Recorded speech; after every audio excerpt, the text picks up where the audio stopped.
Hi guys. So today we're going to be doing a deep dive on Aether Realm, a progressive melodic death metal band from North Carolina. North Carolina, out of all places. It's actually interesting. It says, "We are not from Finland," as their little tagline on social media. And I can confirm North Carolina isn't in Finland. I'm not sure what that's about, but I'm sure I'll ask them sometime. Hopefully when I get to see them up in Detroit this September. So Vincent Jones and Heinrich Arnold actually made this as like a side project like a decade ago or a little more. And Vincent, or Jake, is on bass and vocals, and Heinrich is on guitars. They have Tyler Grisham and Donnie Burbage for drums and guitars later. So this is one of the things where eventually, 3 years later, they released the debut album, One Chosen by the Gods. It's significant for a debut. Ultimately, Hourglass is a fantastic song to start off the album with, obviously as the intro, Journey to Discovery, but Hourglass is such a great song. Ultimately, the title track, One Chosen by the Gods, is great. Swamp Witch is actually, I think they might play that live on this tour. Who knows? I'm just making guesses at this point, but that's really catchy. Raven Song, Odin will provide, and ultimately, I think the best song on the album is just Oak, the 6-minute outro song. So it's one of those things where I kind of think that this album it's actually pretty good. I'm not saying that this is such a great album, but for a debut, it's like, wow, there's just so many good songs, and it actually shows off a little bit of variety. They show off a lot of melodic metal, some of the little keyboard things that really bring out melodic metal, because a lot of people just rely on like, hey, I'm gonna do some guitar riffing, and that's great, but you can show off fun guitars and keyboards to just add some variety to what you're bringing.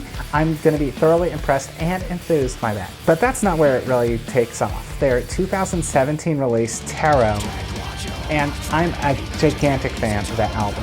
Everything about it is amazing. The Sun, the Moon, the Star is so amazing. First off, it's like fucking 20 minutes long. The album itself is 80 minutes long. Now, some people are like, hey, I'm an album listener, and I don't care about the individual singles. Just give me a whole album to listen to. And for some people, it's exhausting to listen to 80-minute albums. And for me, of course, that's not a big deal. But ultimately, The Sun, the Moon, the Stars is such a 20-minute song. It's so diverse. It's actually such a gripping story, too. He who yearns for something more. And I think ultimately, we all seek something more, some satisfaction. It's really something, you should really give it a full listen. Give it your attention to. Don't just like put it on in the background. Actually try to listen to the song. It's fantastic. The track Magician, such a fun music video with it, where they kill Chris Bowes, which is fantastic. The rest of the album's fantastic. The Fool's such a great start. Tarot, Emperor is great because it's very aggressive. It's short, to the point, punchy, and it breaks everything up. It really brings the momentum of the album back up after a little bit of a lull. So it's one of those things where the album itself is very well paced. The Sun, the Moon, the Star is a pace in and of itself. And of course, with a 20-minute song, you just don't want to be aggressive the whole time. So the fact that it breaks itself up is fine. They've got Magician at the end. It's just not only that, it's an album that flows within itself very well. Every track within itself, as a single, could have all been very good. Not that big a fan of Death, which is actually popular. They did some synthwave remix of it. I guess I'm not a big fan of the song, but the rest of the album on its whole is so thoroughly amazing.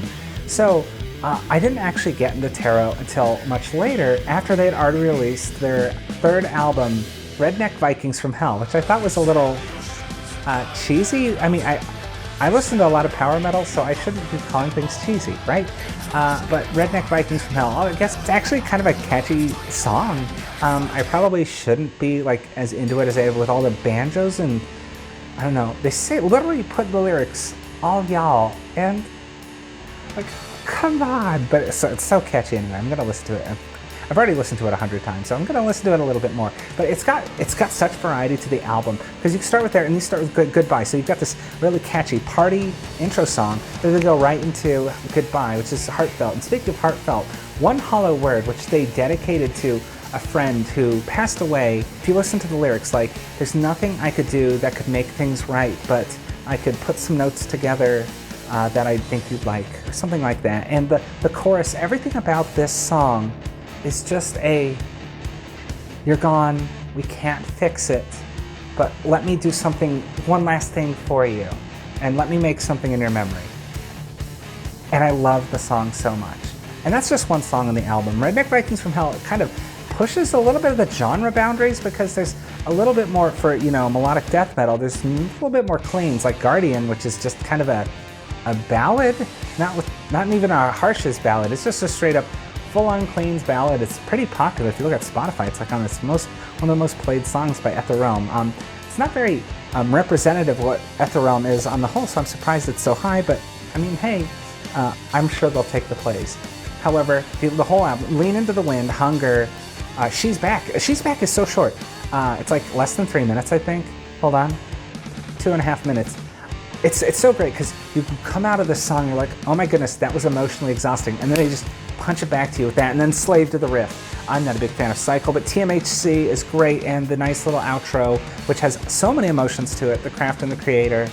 It's such a well put together album. The fact that they can have 3 reliably well put together albums, well produced, they've got good cleans, good harshes, an interesting diverse show between guitars and keyboards.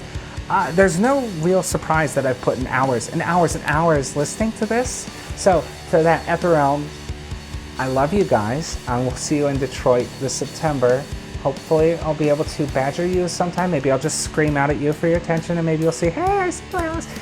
Which of course you don't know who I am. But anyway, I'm so happy to see them live, and they're going to be at Prog Power 2022, which I'll always be at. Hopefully they don't delay it again. Holy shit, they've already had 2 delays already. So Aether Realm, I'm glad I'm going to see it twice. I'm going to get a fucking shirt when I'm there, and you guys are amazing. If you haven't checked them out, you should listen to Aether Realm right now. If you'd like to see me do another deep dive of another band, put it in the comments, and I may or may not listen to you. And thanks for watching, and Hail Odin.